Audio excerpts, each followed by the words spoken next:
Hello नमस्कार साथियों, स्वागत है आपके अपने YouTube channel JL Jharkhand lives में। दोस्तों, हाल ही में झारखंड राज्य का आर्थिक सर्वेक्षण वित्तीय वर्ष 2020-21 जारी किया गया है। तो हम लोग यहां पर इस वीडियो में इस आर्थिक सर्वेक्षण 2020-21 के जो महत्वपूर्ण तथ्य होंगे उसको हम लोग यहाँ पर इस वीडियो में पूरी डिटेल्स में देखने वाले हैं। तो हम लोग यहाँ पर जो एग्जाम पॉइंट ऑफ व्यू से महत्वपूर्ण है वो हम लोग यहाँ पर देखेंगे। और अगर आप काफ़ी डिटेल्स में पढ़ना चाहते हैं तो जो हमारी करेंट अफेयर्स की बुक आ रही है उसमें आप पढ़िएगा, काफ़ी डिटेल्स में वहाँ पर दिया गया है। तो आप उस बुक को परचेज करिएगा। तो आप सब जब उस बुक को परचेज करेंगे तो देखिएगा, काफ़ी डिटेल्स में वहाँ पर उस बुक में आपको मिल जाएगा। ठीक है, तो हम लोग यहाँ पर जो एग्जाम पॉइंट ऑफ व्यू से महत्वपूर्ण है उसी पॉइंट को हम लोग यहाँ पर देखने वाले हैं। और आपके प्रश्न यहाँ से रहेंगे, आर्थिक सर्वेक्षण से प्रश्न 100% आपके रहेंगे। तो इसलिए आप यहाँ पर इसे ध्यान से देखिएगा और पढ़ भी लीजिएगा और प्रश्न को याद भी रख लीजिएगा। तो दोस्तों, अगर हमारे चैनल में आप नए हैं तो सबसे पहले चैनल को जरूर सब्सक्राइब कर लीजिए और साथ ही जो बेल आइकन बना हुआ है उसको प्रेस कर लीजिए, ताकि आगे का जो भी अपडेट्स अगर वीडियो आएगी नोटिफिकेशन सबसे पहले आपको यहाँ पर मिल जाया करेगी। तो दोस्तों, चैनल को जरूर सब्सक्राइब कर लीजिए और चलिए हम लोग यहाँ पर एक एक करके पूरी फैक्ट्स और डिटेल्स हम लोग यहाँ पर देखते हैं, जो कि बहुत ही महत्वपूर्ण है एग्जाम पॉइंट ऑफ व्यू से। तो यहाँ पर सबसे पहले देख लीजिए, आर्थिक विकास दर कितनी अनुमानित लगाई गई है। तो स्थिर मूल्य पर वित्तीय वर्ष 2020-21 में जो आर्थिक विकास दर रहने की अनुमानित है वो -6.9% रहने की अनुमानित की गई है, अनुमान लगाया गया है। वहीं पर प्रचलित मूल्य पर वित्तीय वर्ष 2020-21 में -3.2% आर्थिक विकास दर रहने की अनुमान लगाई गई है। वर्ष 2019-20 में विकास दर जो थी वो कितनी प्रतिशत रही है, तो ये 6.7% रही है। याद रखिएगा, वित्तीय वर्ष 2019-20 में विकास दर जो रही है वो 6.7% रही है। और आगामी वित्तीय वर्ष यानी कि वर्ष 2021-22 में 9.5% यहाँ पर रहने की अनुमान लगाई गई है आर्थिक विकास दर झारखंड राज्य की। तो आगामी वित्तीय वर्ष जो है 21-22 है, यहाँ पर 9.5% आर्थिक विकास दर रहने की अनुमान लगाई गई है। तो ये यहाँ पर याद रखिएगा, काफ़ी इंपॉर्टेंट है आपके एग्जाम पॉइंट ऑफ व्यू से। उसके बाद दूसरा जो यहाँ पर है पॉइंट, मुख्य महत्वपूर्ण बिंदु जो है वो अर्थव्यवस्था के क्षेत्र में योगदान 2020-21 में। तो सबसे पहले यहाँ पर देख लीजिए, प्राथमिक क्षेत्र 9.0% रहा है। उसके बाद यहाँ पर द्वितीयक क्षेत्र जो रहा है उसकी हिस्सेदारी 29.0% रहा है। और तृतीयक क्षेत्र जो रहा है वो 62.5% यहाँ पर योगदान रहा है। तो अर्थव्यवस्था में क्षेत्रवारी योगदान की जो इसमें यहाँ पर इस तरह से प्रतिशत का आंकड़ा रहा है। उसके बाद यहाँ पर देख लीजिए, प्रति व्यक्ति आय के संदर्भ में। ठीक है, प्रति व्यक्ति आय के संदर्भ में ये काफ़ी महत्वपूर्ण है आपके लिए, तो इसे आप याद रखिएगा। भारत में झारखंड का स्थान जो है वो प्रति व्यक्ति आय के संदर्भ में कितना स्थान है, तो 27वां स्थान है। ठीक है, कितना स्थान है, 27वां स्थान है। काफ़ी इंपॉर्टेंट पॉइंट है यहाँ पर आपके लिए, इसे नोट कर लीजिएगा अच्छी तरह से और याद भी रखिएगा। प्रति व्यक्ति आय के मामले में भारत में झारखंड कहाँ खड़ा होता है, तो 27वें स्थान पर खड़ा होता है। प्रचलित मूल्य पर प्रति व्यक्ति आय वर्ष 2019-20 में कितनी रही है, तो 79,873 रुपये रही है। ठीक है, प्रति व्यक्ति आय यहाँ पर सालाना यहाँ पर जो है वो इनकम दर्शाया गया है, तो 79,873 रुपये दर्शाया गया है इस आर्थिक सर्वेक्षण में। ठीक है, याद रखिएगा, प्रति व्यक्ति आय जो है झारखंड की कितनी है, 79,873 रुपये है। चलिए अगला हम लोग यहाँ पर क्षेत्र देख लेते हैं, वो है यहाँ पर वर्ष 2020-21 में अन्य आर्थिक आंकड़े क्या रहे हैं। तो बहुआयामी गरीबी दर जो रही है झारखंड राज्य की वो 46.5% रही है।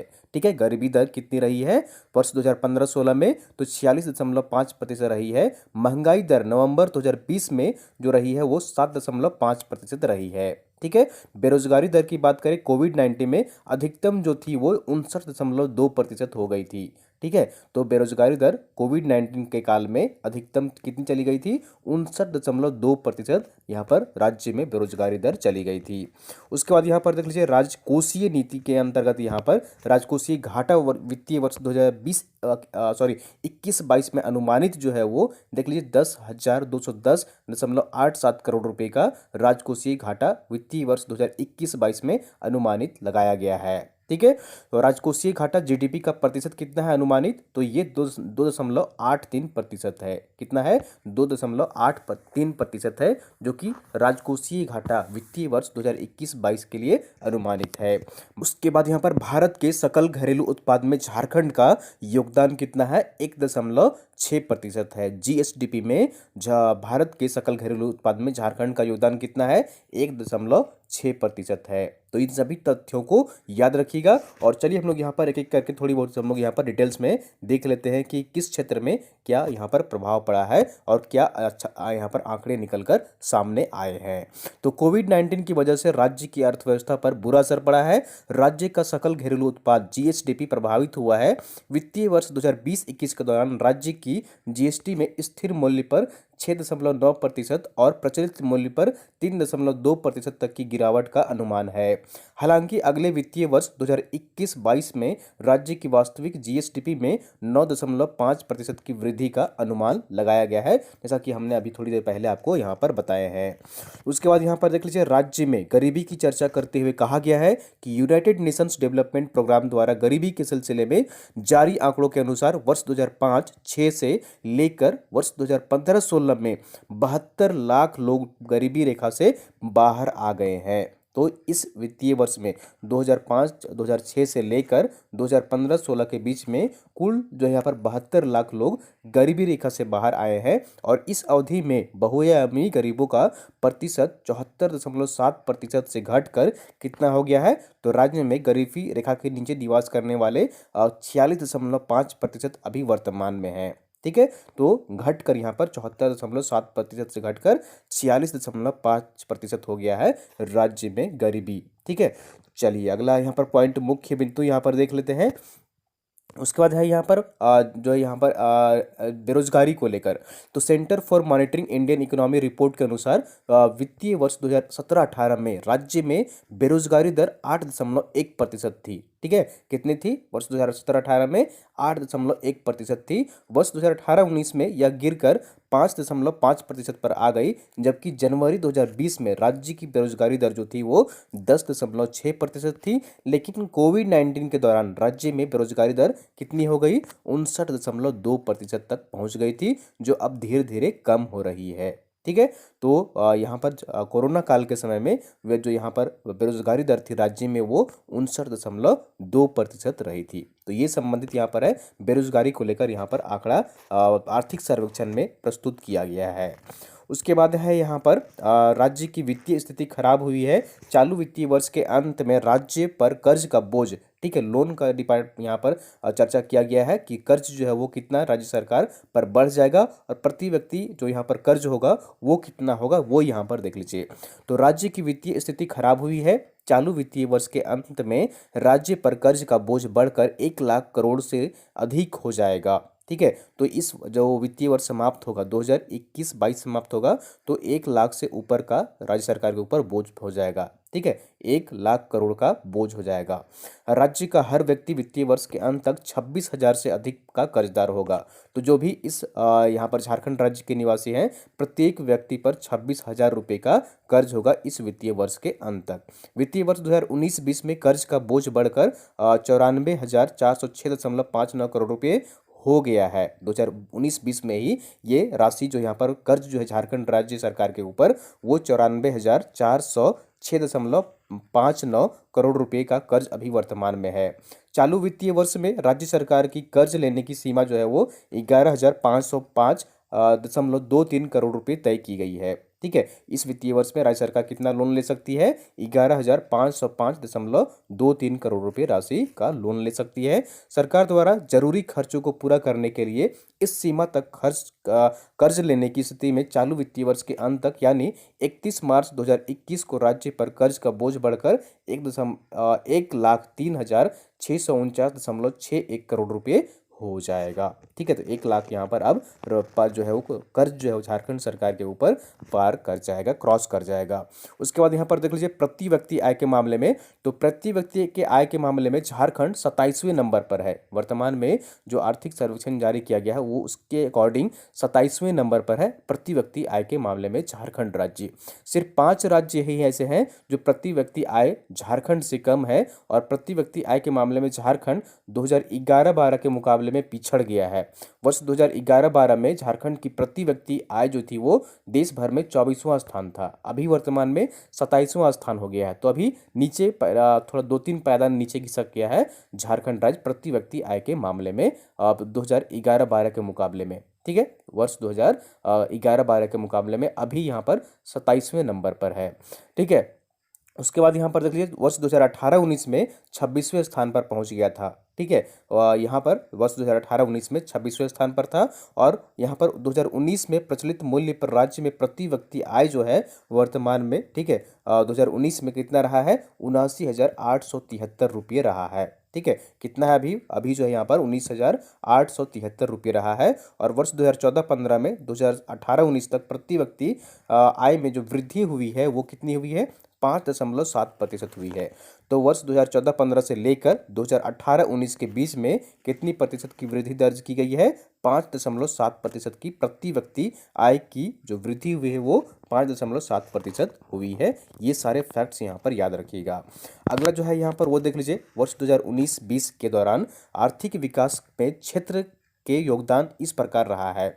तो हमने बताया अभी थोड़ी देर पहले यहाँ पर कि प्रथम प्राथमिक क्षेत्र जो है वो उनका योगदान रहा है 9%, और द्वितीय क्षेत्र जो है उनका 29%, और तृतीय क्षेत्र जो है यहाँ पर उनका योगदान 62.5% रहा है। उसके बाद यहाँ पर देख लीजिए अक्टूबर 2019 से देश और राज्य दोनों की महंगाई दर में वृद्धि हुई है। तो महंगाई को लेकर यहाँ पर क्या कहा गया है वो देख लीजिए। तो अक्टूबर 2019 से देश और राज्य दोनों की महंगाई दर में वृद्धि हुई है। नवंबर 2020 में राज्य में महंगाई दर कितनी थी, 7.5% रही है। ठीक है, नवंबर 2020, इसी जो पिछला नवंबर बीता है वहाँ जो उस समय जो राज्य में महंगाई दर थी वो कितनी थी, 7.5% रही है। केंद्रीय सांख्यिकी मंत्रालय के आंकड़ों के हवाले से कहा गया है कि वर्ष 2018-19 में राज्य का श्रम बल 57.42% स्वरोजगार के क्षेत्र में। तो कितने लोग यहाँ पर किस क्षेत्र से जुड़े हुए हैं, कि कहाँ वे श्रम करते हैं, क्या उनका आय का साधन है। तो यहाँ पर देख लीजिए आंकड़े क्या कहते हैं। तो केंद्रीय सांख्यिकी मंत्रालय के आंकड़ों के हवाले से कहा गया है कि वर्ष 2018-19 में राज्य में श्रम बल का जो स्वरोजगार जो लोग करते हैं वो 57.42% लोग स्वरोजगार से जुड़े हुए हैं, खुद का व्यवसाय करते हैं कुछ न कुछ अपना जीवन यापन करने के लिए, 57.42% लोग। उसके बाद यहाँ पर देख लीजिए 23.66% बाल नियमित वेतन के क्षेत्र में यहाँ पर जो है वो कार्य करते हैं। तो 23.66% लोग यहाँ पर श्रम बल पर जो है यहाँ पर नियमित वेतन पर काम करते हैं, उनको फिक्स जो है सैलरी इनको इतने लोगों को दी जाती है। उसके बाद 18.9% लोग श्रम बल जो है यहाँ पर दैनिक वेतन के आधार पर काम करता है। ठीक है, तो इतने प्रतिशत लोग हैं जो कि इनको डेली बेसिस पर जो है यहाँ पर इतने % लोग कार्य करते हैं झारखंड राज्य में। ये काम करेंगे तो इनको डेली वेतन दिया जाता है। मंथली सैलरी जो है वो उनकी वाली वो यहाँ पर 23.66% लोग हैं। ठीक है, और उसके बाद यहाँ पर जो यहाँ पर देखिए 2018-19 के आंकड़ों के अनुसार राज्य के 26% जो श्रम बल को ही सामाजिक सुरक्षा की सुविधा प्राप्त है। ठीक है, सामाजिक सुरक्षा जो प्राप्त है वो मात्र 26% जो यहाँ पर कार्य करते हैं उन्हीं को प्राप्त है। बाकी जो यहाँ पर 74% लोग हैं उनको सामाजिक सुरक्षा प्राप्त की सुविधा जो है यहाँ पर वो प्राप्त नहीं है। तो ये यहाँ पर रोजगार से लेकर यहाँ पर आंकड़े जारी किए गए हैं कि जो है यहाँ पर संगठित क्षेत्र में कितने लोग असंगठित क्षेत्र में कार्य करते हैं, कितने प्रतिशत लोगों को वेतन जो है नियमित है और कितने लोगों को यहाँ पर दैनिक वेतन के आधार पर कार्य करते हैं।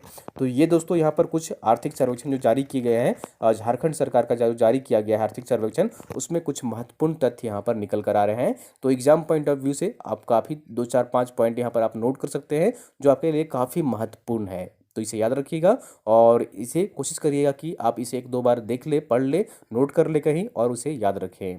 तो उम्मीद करता हूँ इसमें सारी जानकारी आपको मिल गई हो दोस्तों। अगर वीडियो पसंद आई आपको जरूर लाइक करिए, चैनल को सब्सक्राइब नहीं किए सब्सक्राइब कर लीजिए और वीडियो को आप लोग अपने दोस्तों के साथ अधिक से अधिक शेयर कर दिया करिए ताकि अन्य लोग भी यहाँ पर जुड़ सकें और आर्थिक सर्वेक्षण संबंधित महत्वपूर्ण फैक्ट्स और डिटेल्स यहाँ पर आकर देख सकें।